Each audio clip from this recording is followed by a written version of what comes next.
Fruit چاٹ، دہی بڑے، پکوڑے، سموسے، ہر چیز بنا کر تیار کرتے ہوئے نگار رہ کر یہ سوچے جا رہی تھی، آخر اس سے رہا نہ گیا، کیا پتا اماں کو کسی نے افطاری کے لیے کچھ دیا ہو یا نہ، ایسی حالت میں تو کہیں ان کی طبیعت ہی نہ خراب ہو جائے۔ اس خیال نے نگار کا دل دہلا دیا۔ اس نے جلدی سے ایک چھوٹی سی پلیٹ میں چند پکوڑے، ایک سموسہ اور تھوڑی سی فروٹ چاٹ ڈالی۔ پھلوں کے نام پر اس نے صرف ایک کھجور پلیٹ کے درمیان میں رکھی۔ ماں کا گھر زیادہ فاصلے پر تھا اور ابھی افطار میں تھوڑا سا وقت باقی تھا۔ گھر والے اندر اے سی لگے کمروں میں آرام کر رہے تھے۔ افطاری بنانے کا حکم دے کر دوبارہ کوئی بھی کمرے سے باہر نہ نکلا تھا۔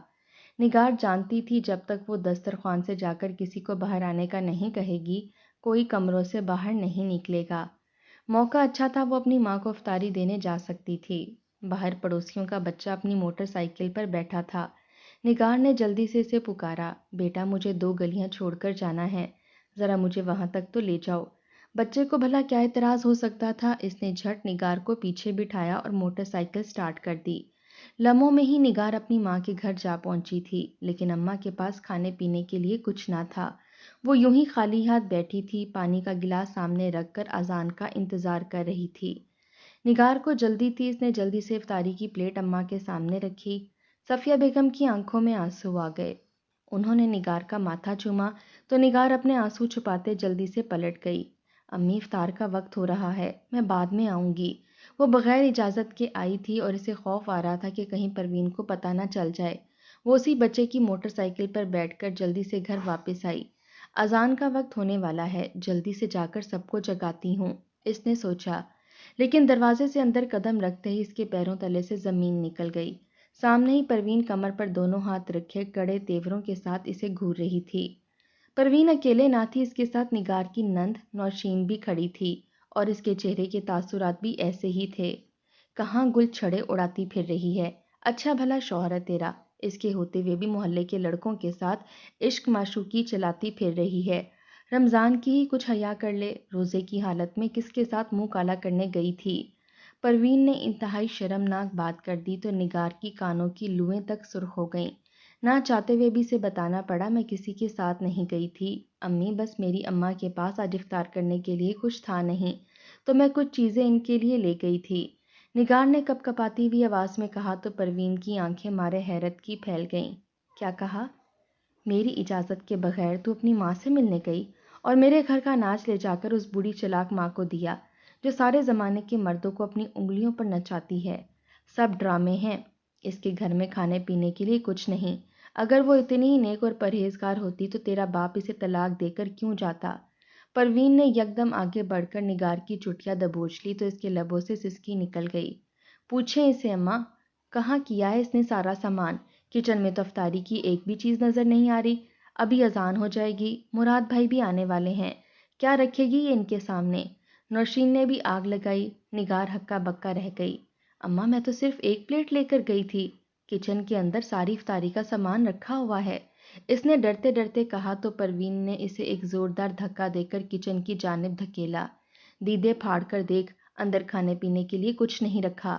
نگار کے قدموں تلے سے زمین نکل گئی، واقعی سارے برتن خالی تھے، یوں لگتا تھا جیسے کسی نے جانوروں کی طرح ان ساری پلیٹوں میں سے کھانا کھا لیا ہے جسے کچھ دیر قبل نگار افطاری کے لیے تیار کر کے گئی تھی۔ یہ سب کہاں گیا؟ اس نے کہا تو نوشین لپک کر آگے آئی۔ میں بتاتی ہوں نا، کہاں گئی ساری افطاری، اٹھا کر تو اپنی ماں کے گھر لے گئی ہے۔ ان بھوکے ننگے لوگوں کا مسئلہ ہی یہی ہے، جہاں 4 روپے دیکھے وہیں رال ٹپکانے لگتے ہیں۔ میرا روزہ ہے، اب بتاؤ میں روزہ کس سے کھولوں؟ نوشین چلانے لگی۔ نگار کو مسلسل اپنی ماں کی بے عزتی پر دکھ ہو رہا تھا۔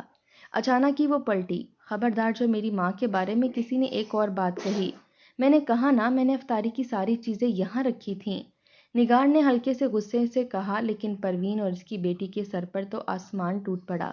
انہیں تو نگار کا یہ رویہ ہضم ہی نہ ہوا۔ دیکھ رہی ہیں اماں آپ کیسے اس کی زبان چل رہی ہے؟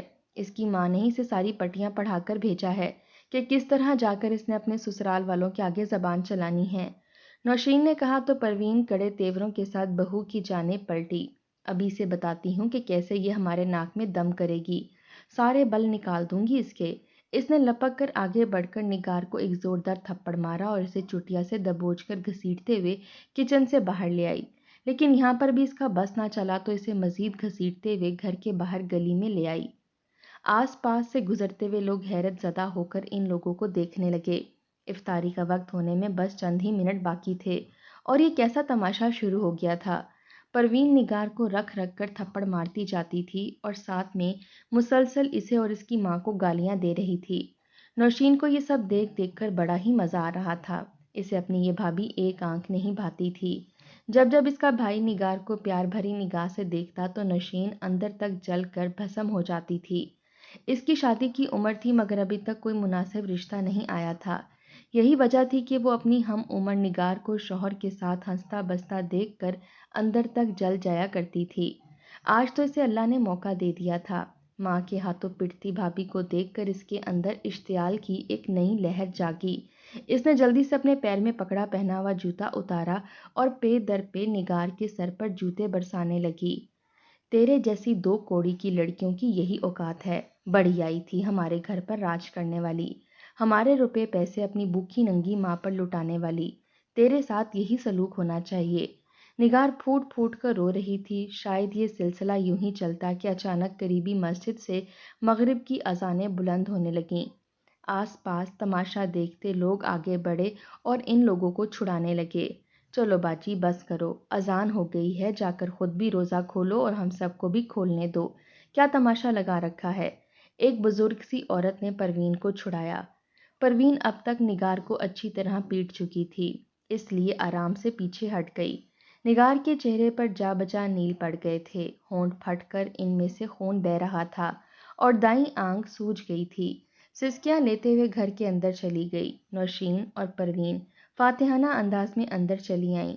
واہ اماں، آج تو بڑا مزہ آیا، ہم نے خود ہی ساری افطاری کھا لی اور اس کل موہی کو ایسا سبق سکھایا کہ اب آئندہ اس گھر میں اپنی مرضی کرنے کا سوچے گی بھی نہیں۔ نوشین نے مزے سے ماں کے ہاتھ پر ہاتھ مارا تو وہ بھی کھل کھلا کر ہنس پڑی۔ روزہ تو ان دونوں کا تھا نہیں، صبح سے بس روزے دار بننے کا ڈھونگ رچا رکھا تھا۔ جب نگار افطاری کے لے کر گھر سے نکلی تو انہیں پتہ چل گیا تھا کہ وہ یقیناً اپنی ماں کے گھر ہی جائے گی۔ لذیذ افطاری دیکھ کر ان کے منہ میں پانی بھر آیا۔ انہوں نے جلدی جلدی سارا کچھ کھا پی لیا اور جب نگار واپس آئی تو اپنی مرضی کا ڈرامہ شروع کر دیا۔ نگار اندر اپنے کمرے میں لیٹی بری طرح سے سسکیاں لے رہی تھی جب دروازہ کھلا اور مراد اندر داخل ہوا۔ اس کی چھٹی اس وقت ہوتی تھی۔ افطار وہ دفتر میں ہی کر کے آتا تھا۔ گھر میں غیر معمولی خاموشی دیکھ کر وہ چونک اٹھا۔ صحن میں نہ تو پروین نظر آ رہی تھی نہ ہی نوشین، یہاں تک کہ کچن میں بھی کوئی نہ تھا۔ گندے برتنوں کا ڈھیر موجود تھا۔ مراد چونک اٹھا۔ آج سے پہلے تو کبھی نگار نے یہ سب اس طرح نہ رہنے دیا تھا۔ وہ اپنے کمرے میں آیا تو سامنے کا منظر دیکھ کر اس کے قدموں تلے سے زمین نکل گئی۔ بستر پر بیٹھی نگار سسک سسک کر رو رہی تھی۔ اس کا چہرہ تقریباً سوجا ہوا تھا۔ تمہارا یہ حال کس نے کیا؟ کیا ہوا تمہیں؟ کس نے مارا ہے؟ پے در پے مراد نے کئی سوال نگار سے کر ڈالے۔ نگار پھوٹ پھوٹ کر رو دی۔ اس نے آنسوؤں کے درمیان میں ہی اس نے مراد کو بتایا کہ کس طرح پروین اور نوشین نے اسے بری طرح سے پیٹا ہے۔ آج سے پہلے نگار نے کبھی اپنی ساس اور نند کی شکایت نہ لگائی تھی۔ مراد بے یقین نگاہوں سے اپنی بیوی کا یہ حشر دیکھتا رہا۔ وہ سلجھا ہوا اور سمجھدار آدمی تھا، اپنی ماں اور بہن کی فطرت سے واقف تھا۔ شادی سے پہلے دن سے لے کر آج تک وہ اس کے کان ہی بھرتی آئی تھیں، لیکن آج جو کچھ انہوں نے کیا تھا اسے دیکھتے ہی مراد کا خون کھول اٹھا۔ وہ اٹھا اور اس نے بازو سے پکڑ کر نگار کو بھی اٹھا لیا۔ چلو میرے ساتھ۔ وہ اسے گھسیٹتا ہوا ماں کے کمرے میں لے آیا۔ وہ اندر اے سی کی ٹھنڈک میں ٹی وی لگائے اس میں مگن تھی۔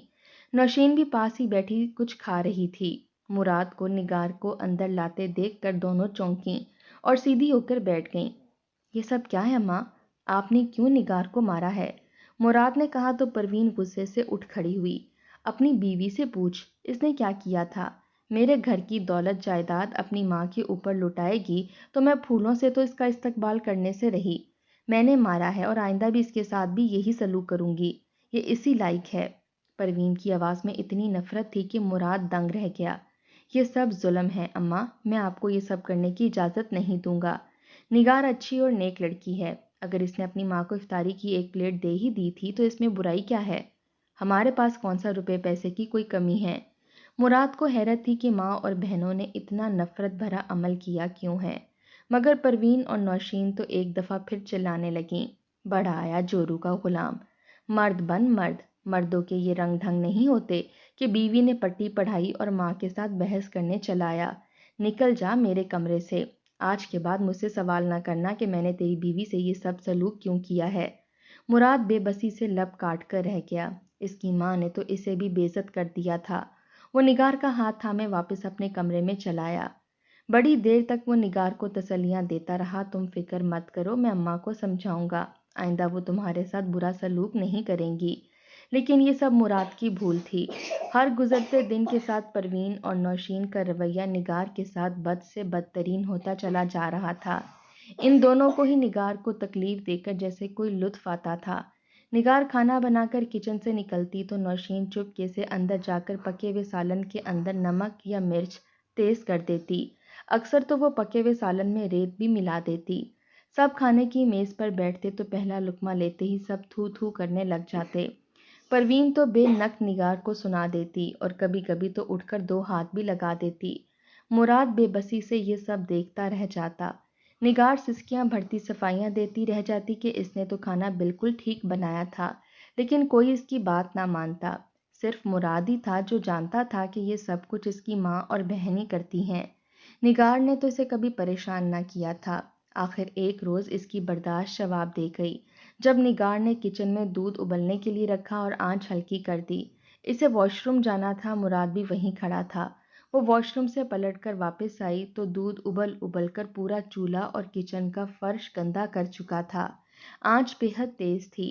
نگار نے بے بسی سے پلٹ کر دیکھا، اپنے کمرے کے دروازے پر کھڑی نوشین مسکرا رہی تھی۔ یقیناً اسی نے آنچ تیز کی تھی۔ امی جلدی باہر آئیں، دیکھیں بھابھی نے کتنا نقصان کر دیا ہے۔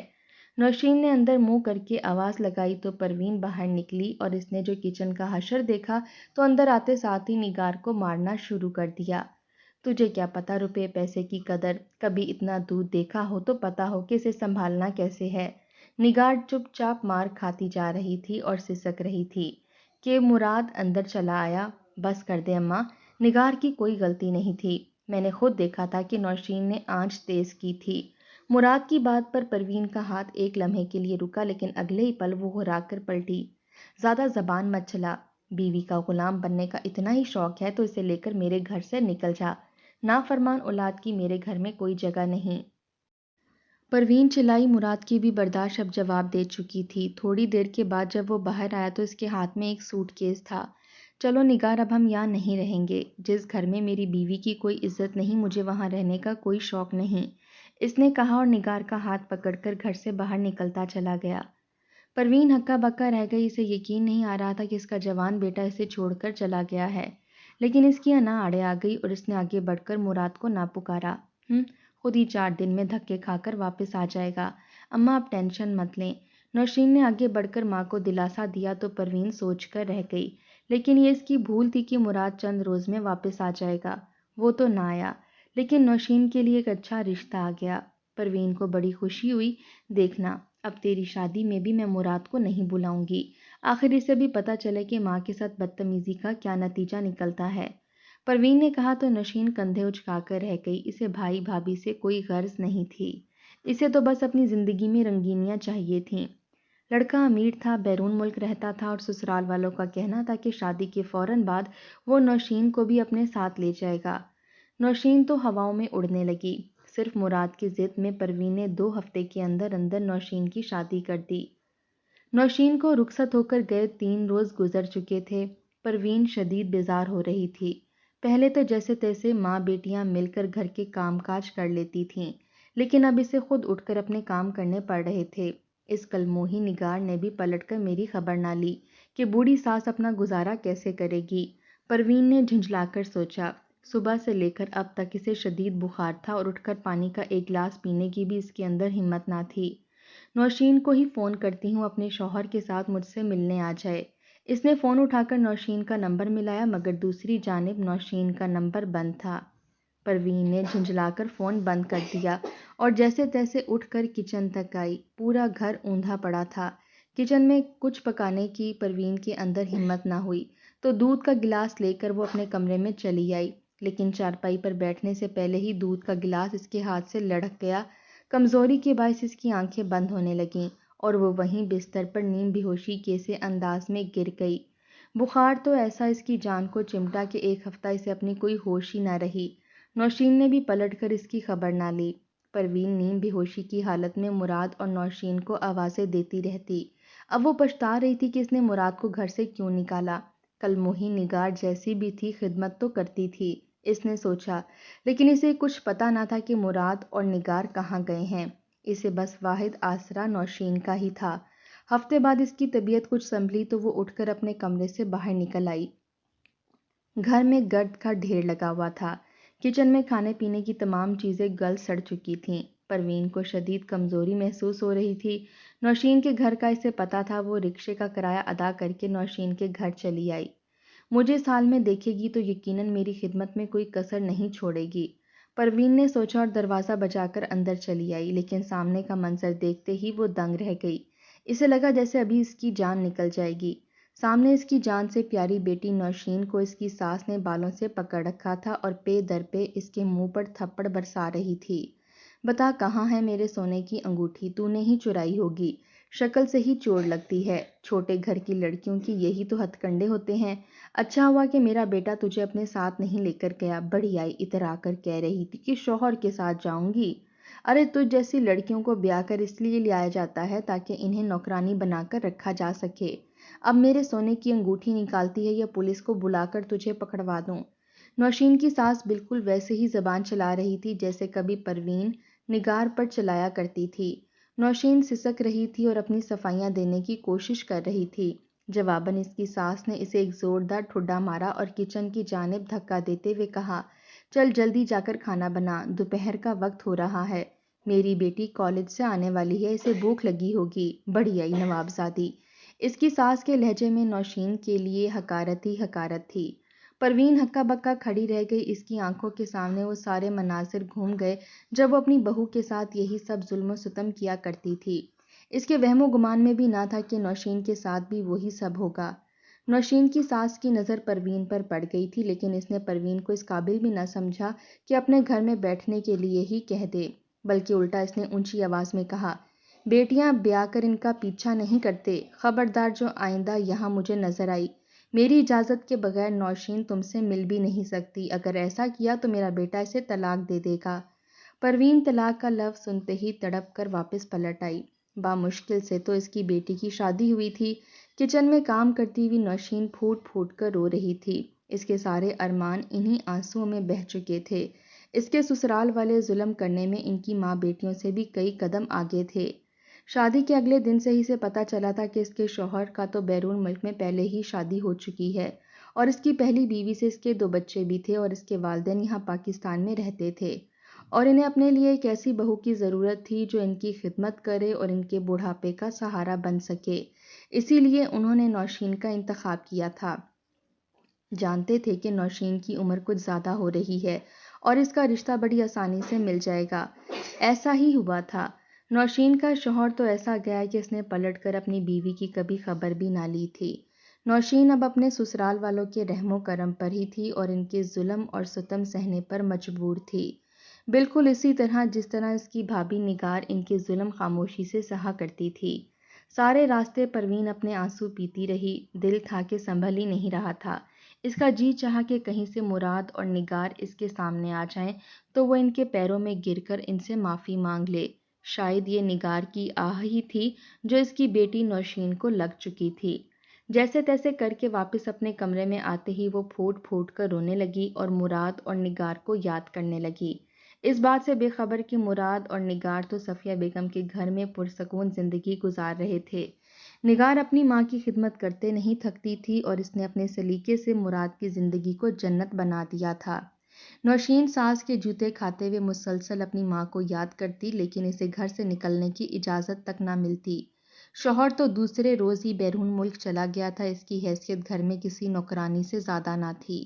پروین اپنے گھر میں ایڑیاں رگڑ رگڑ کر بیٹے اور بہو کو یاد کرتی رہتی، لیکن مراد اور نگار کبھی پلٹ کر نہ آئے کیونکہ وہ اپنی نئی زندگی میں مگن ہو چکے تھے۔ نگار نے پروین کی خدمت کرنے میں کوئی کمی نہ چھوڑی تھی، لیکن پروین نے ہی اس پر ظلم کر کے اور اسے گھر سے نکال کر جو گڑھا کھودا تھا، اب وہ خود ہی اس میں گر چکی تھی۔